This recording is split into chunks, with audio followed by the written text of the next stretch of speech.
Watch until the end for the life or death question. Facebook can make anyone invisible or someone else entirely. Facebook is the largest social media website. It allows people to connect, to talk to one another, and meet new people. But in the same way it makes communication easier, it also allows very bad people to be invisible. They can wear the mask of someone else, anyone else they choose. They can be what you want them to be, and you'd never know who they really are. That is, until it's too late. Facebook can be a great thing, but one stupid mistake could mean your life. You've been warned. Please note, some of these stories are from the view of women. Number 1. Facebook Freak. Submitted by Joan L. This all happened last year in 2015 when I was 16. You gotta know I was and still am pretty boy crazy. It seems like if I don't have someone, I can't stop feeling lonely. It's a problem I have, I know, but it explains how vulnerable I was when this happened to me. I was in 11th grade. I had never had a serious relationship with a guy, nothing beyond a week-long series of awkward hand-holding before we'd inevitably break up. I guess I was just too shy to express myself when I was actually in a relationship. It was just so hard to open up around guys, or people in general. I've been like that since I can remember. My parents tried their best to make me open up to folks, sending me to sleepovers, church events, making me join clubs in school. It didn't work. Anyway, while I couldn't really open up in person, I was so easy to open up digitally. I mean, think about it. Messaging someone over the phone or online makes you unseeable. They're not seeing you. They're not expecting a physical response. You're simply chatting, sending replies to one another with plenty of time to plan and respond in between. The situation was almost entirely pressureless. So, when a boy my age sent me a friend request on Facebook, I didn't hesitate to accept it. And being eager and curious, I looked over his profile. Skylar. He was cute, tall, with a defined jawline. I was instantly intrigued. Then, maybe 5 minutes after accepting his friend request, he messaged me. My heart raced. He said he was bored and not ready to go to bed, asked me what I was up to. I responded that I was just trying to get tired while browsing through Facebook posts. So that's how we started chatting. We stayed up until 4 in the morning, talking about what classes we had at whichever school we went to. Unfortunately, he didn't go to the same high school as me. Oh well, I thought there's plenty of time in the summer to meet up if we wanted to. It turned out he played football, loved math, and wanted to go to college to be an astronomer. He sounded absolutely amazing and well put together. Before we went to bed, I asked him for his number after sending my own out of the blue. That's when things got weird. Why the fuck do you need my number? His message appeared only seconds after I'd asked for it. I felt my eyebrow raise and my heart sink. What had I done to make him so angry all of a sudden?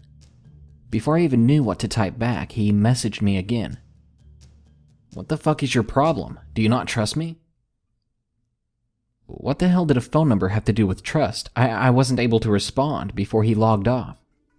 Needless to say, after hours of enjoying myself with an online stranger, then being hatefully rebuked, I was sad, irritated, and confused. I shut off my laptop and went to bed. The next morning, I checked my Facebook first thing as I always did. Sure enough, there was another message from Skylar. Sorry about last night, I was just tired. Still upset, I decided not to reply. After all, I barely knew him, and he had turned into someone else entirely at the drop of a hat. That could mean nothing but bad news. I went to school, laid low mostly. At lunch, I told my friend Stacy about what had happened. She thought it was both creepy and hilarious. I found myself looking at my phone throughout the day, expecting more weird or angry texts from him. None came. It wasn't until the Sunday after next that I heard from Skylar again. It was a storm that came all at once. Dozens of messages on Facebook, comments on any posts and comments of my own, writing on my timeline. I'm sorry for freaking out. Forgive me? You're so cute. I love you. Why the fuck won't you talk to me?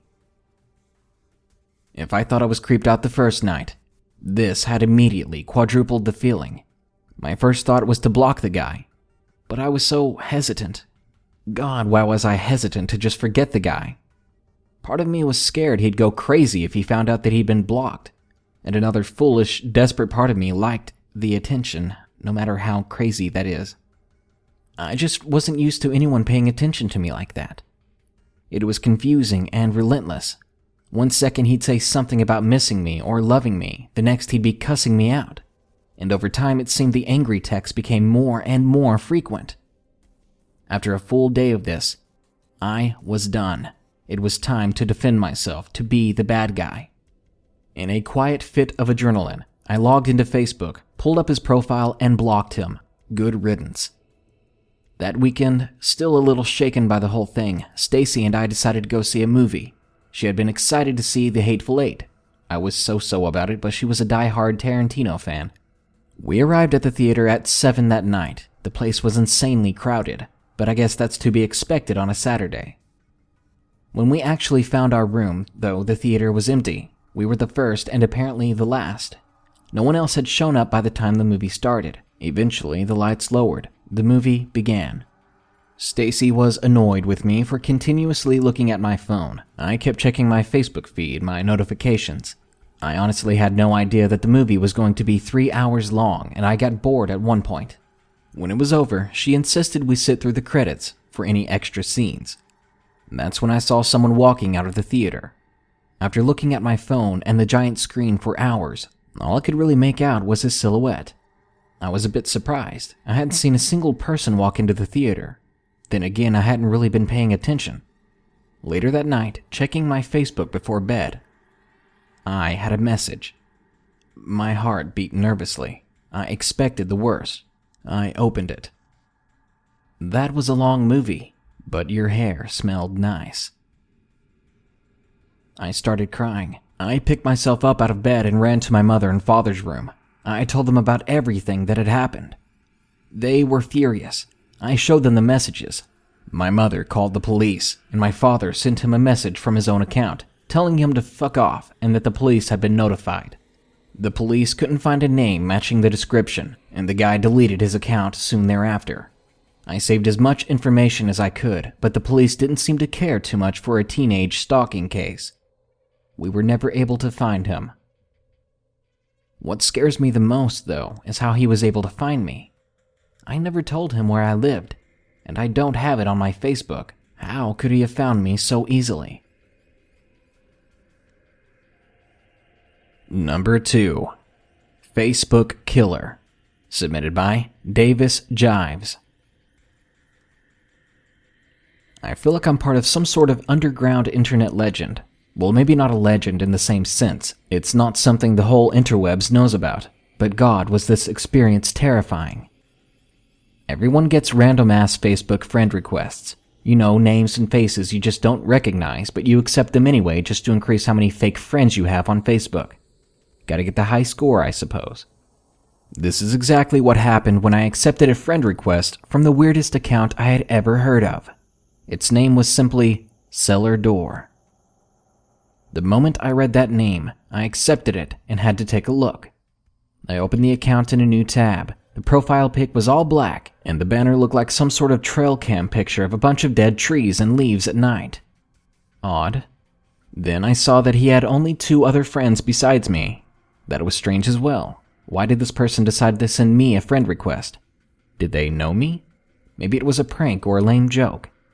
I shook my head and decided to browse my feed a little more before heading off to bed. It was already 1 in the morning and I had to get to work by 8. Throughout my work week, I checked this Cellar Doors profile several times. Still 3 friends. Still the same meaningless pictures. No new posts. It was extremely strange. I took a look into his friends. Of course, there were a couple of guys I didn't know. They looked to be my age. I failed to see any connection we 3 might have to this odd profile. The following Sunday, I got a notification. I had been tagged in a picture. The picture was posted by Cellar Door. Right away, I was curious. This mysterious, weird profile had actually posted something. I'd be stupid not to check it out. I clicked the notification on my iPhone, and a picture filled my screen. It was another fucking trail cam picture. Or maybe not a trail cam, there seemed to be some motion blur, like someone was holding the camera with flash. Again, the scene was in the middle of the woods in the dark. The trees weren't the same, but it looked like the same woods as before. Dead trees and dead leaves all over. My first thought was, what the hell, what is this guy? A night hiker, nature lover, avid camper? I'll be damned if my curiosity wasn't piqued more and more. That's bound to happen to a guy who enjoys browsing Reddit for ghost stories all hours of the night. Again, that next week I kept checking my Facebook for notifications. Nothing. I checked that account more and more frequently, but nothing changed. Well, one of the other guys that is friends with that profile liked the photo it had published, but that was about it. Nothing weird happened again until the next Sunday. Another notification from Facebook. I unlocked my phone and checked it out. Sure enough, it was from Cellar Door. He had put up a new photo. This was when my curiousness turned to disappointment.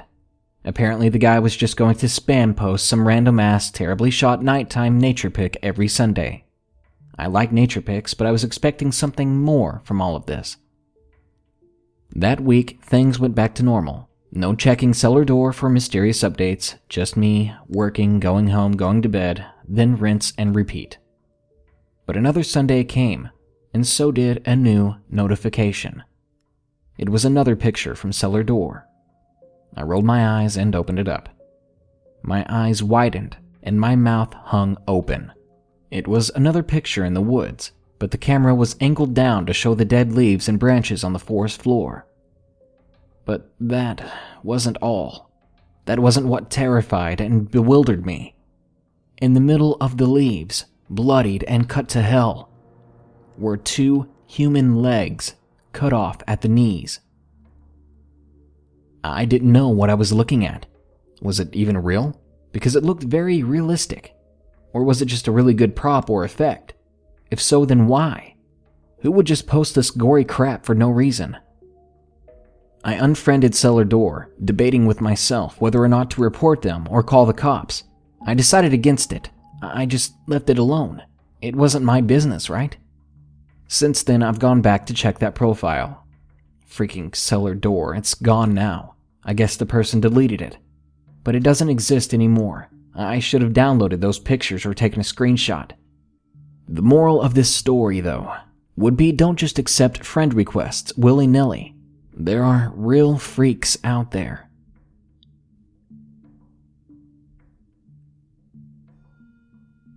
Number 3.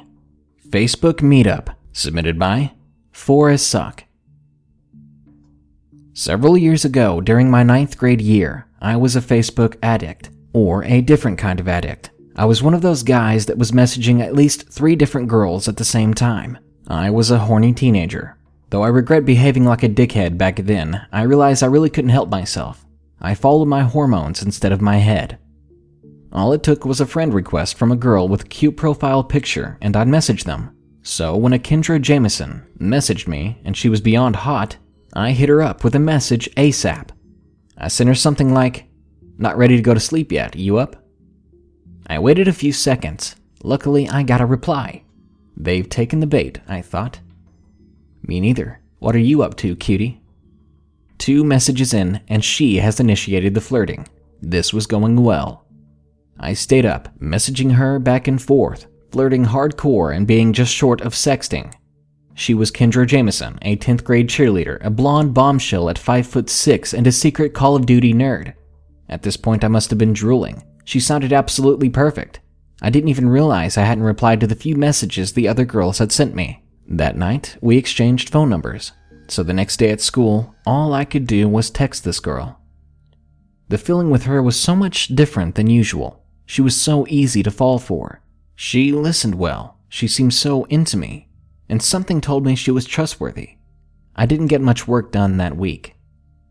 On the weekend, Kendra kept asking me when we could meet up. I, for one, was at the ready. I would have jumped at the opportunity to go see her. But I didn't have a ride. I was 15 and I didn't have a permit. That same night, I decided to call her. I wanted to hear her voice. I called her 3 times, but no answer. Then she texted me. Sorry, I can't talk right now. I'm at church. Alright, that sounded fine to me. I could just try calling later. The next week, I tried calling her dozens of times, but never once did she pick up. Sometimes she had an excuse. I'm with friends, not supposed to be on the phone, or really busy at the moment. I was starting to get fed up. That was until she had an idea for us to meet up. She already knew where I lived. I gave her that information right off the bat when we were trying to figure out how to see one another. That's how she knew about the lake, 2 miles down the road from my house. It was a lake right next to a reservoir where people love to boat and fish. She asked if I wanted to sneak out next Saturday and meet up on the pier. My heart raced. I was excited. Finally, I was going to see her. No more sending pics over the phone. We'd meet on the pier at 11 o'clock Saturday night. During the week, I couldn't contain my excitement. I ended up telling my friend Joseph about her. I showed him pictures and everything. You need a ride? He asked. Really? You'd give me a ride at like 11 at night on a Saturday? Yeah, man, I'm going to be out anyway. Dad's letting me drive the car. I got lucky. Now I didn't have to walk all the way there. Plus, I didn't have to go alone. No matter who you are, walking 2 miles alone in the dark would always be creepy. After the longest week, Saturday came. My parents went to bed early, and I waited impatiently in my room for 10:45 to come. Soon I heard Joseph pull up in the driveway. We were off. I gotta be honest, I was nervous as hell. Meeting this girl for the first time, I was afraid I'd make a terrible first impression. Looking back on it now, I was going out in the middle of the night to meet someone in the dark. I don't think it was first impressions I should have been worried about. When we got there, it was about 11:02. Seeing that I was 2 minutes late, I kind of freaked out. Anyway, I got out of the car at the gate. The gate is about 50 yards up the small paved road leading to the lake entrance. The lake closes at 8 p.m., so I'd have to go on foot from here. Joseph said he'd be back at 11:30. I'm sure he had something just as scandalous to get to. Going down that trail in the dark kept me petrified. I've seen the horror movies. When people are walking in the dark in the movies, it's never really dark. Imagine the night of a new moon with trees blotting out most of the stars in the sky. I'm lucky I could see that path at all. Well, it didn't take long for me to hear the footsteps. The other set of footsteps besides my own. As deathly quiet as the night was, these footsteps were blatant echoes coming from up ahead on the road. My heart pounded with anxiety and excitement. It must have been Kendra.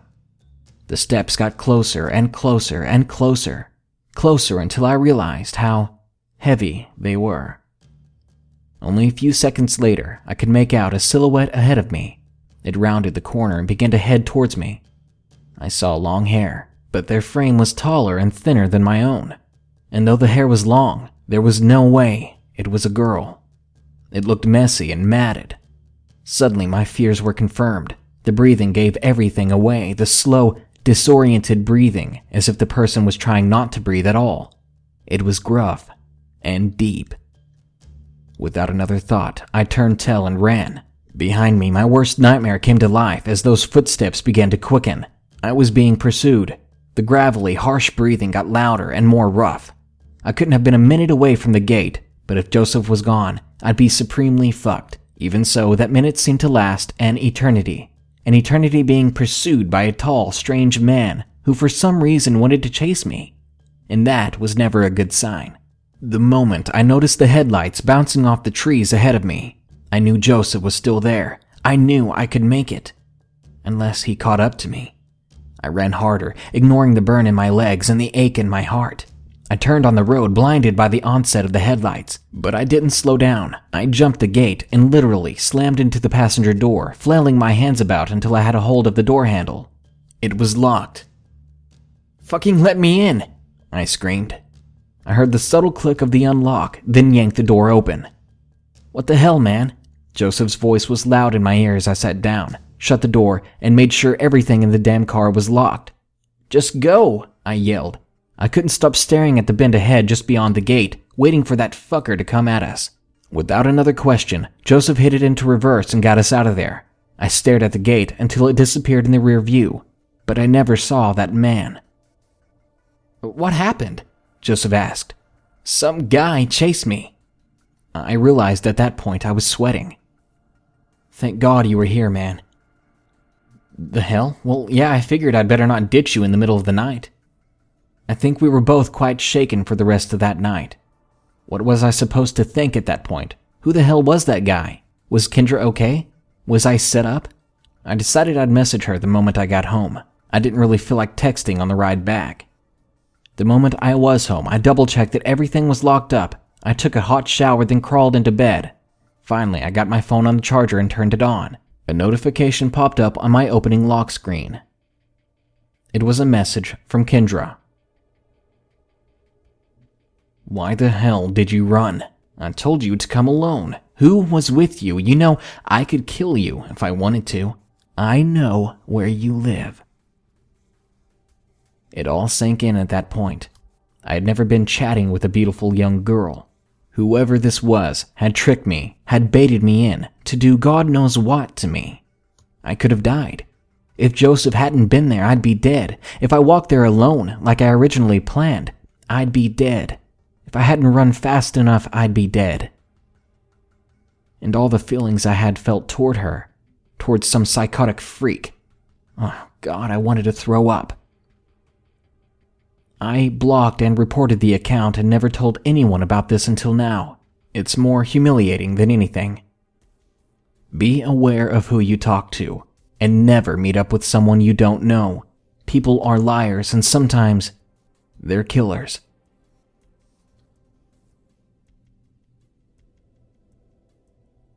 Number 4. Uncle on Facebook. Submitted by Elliot.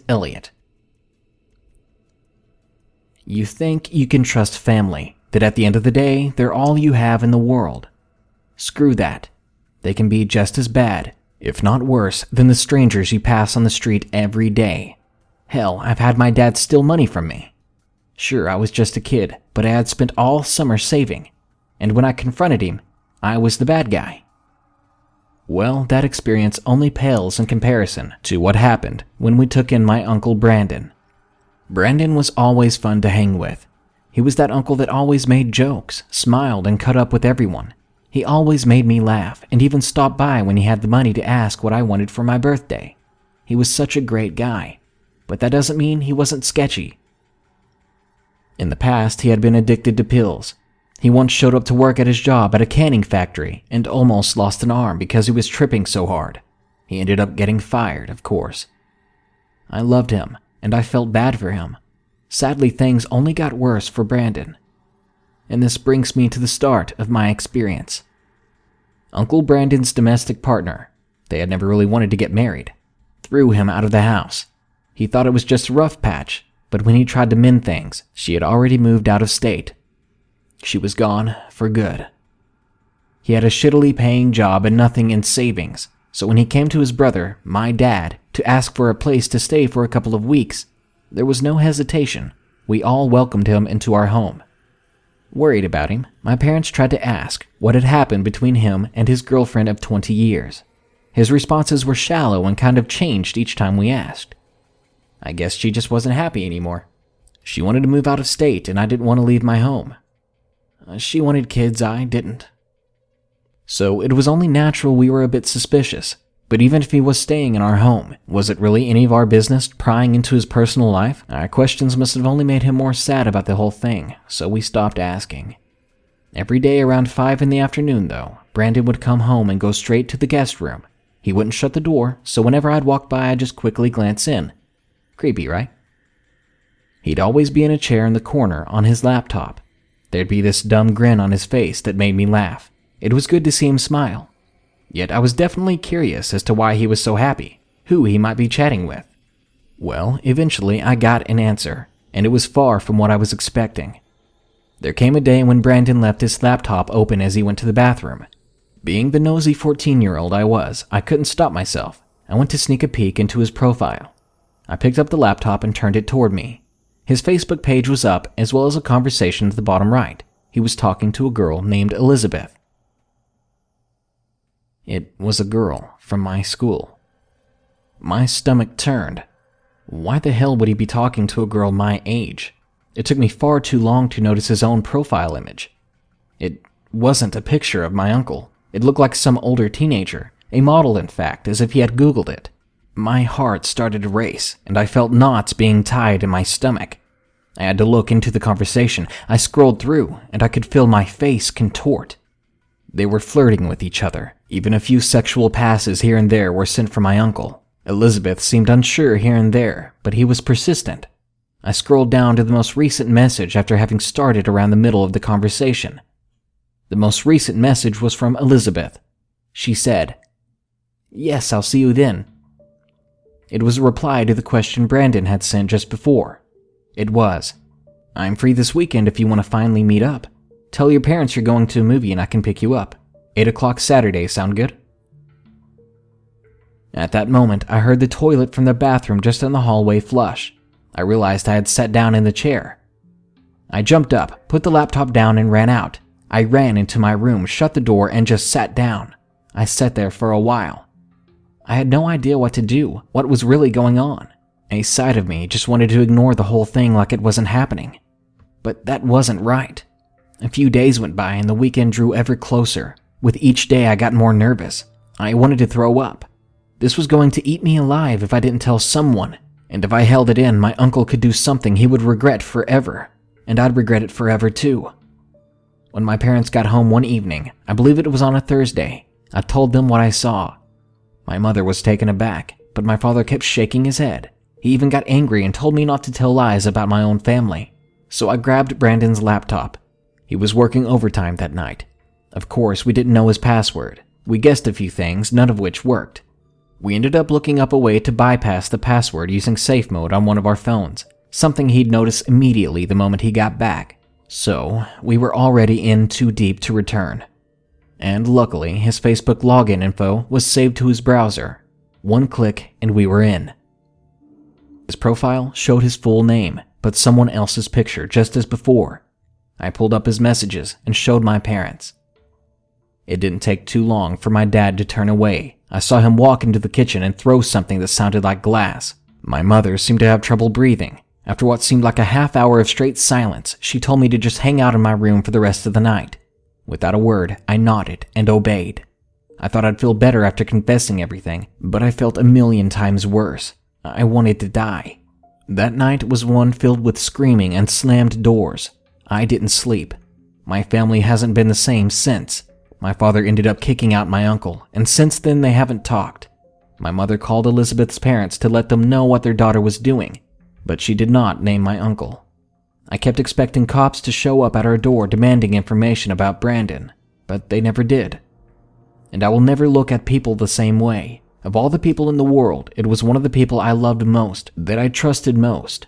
My own uncle was a few days away from raping a young girl. Number 5. Encounter from Facebook. Submitted by Joey Safine. This is easily the most terrifying moment of my life. I was an idiot for letting it get as far as it did, and believe me, my parents have not let me live it down just yet. If anything, take this as a warning. I talked to a guy on Facebook.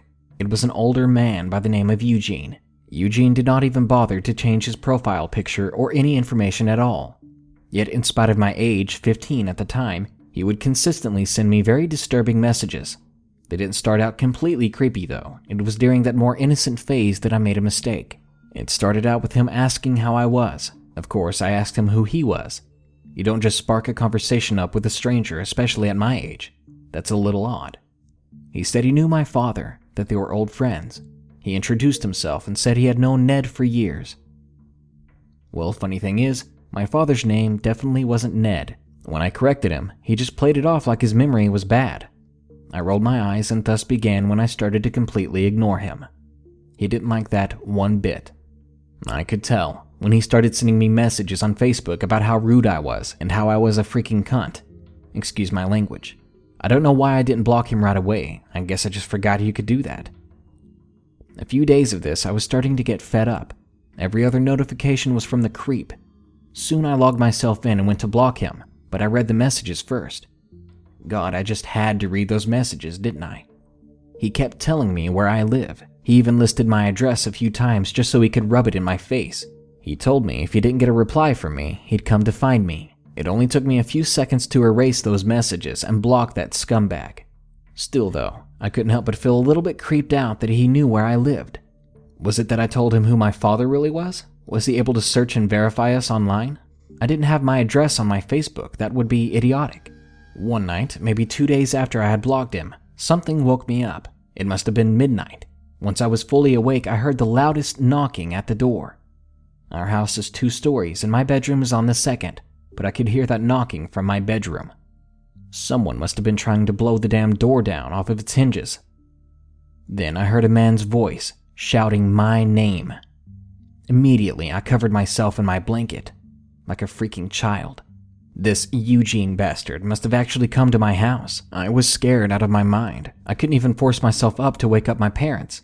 I kept praying that one of them would wake up and hear it too. And someone did. It was my father.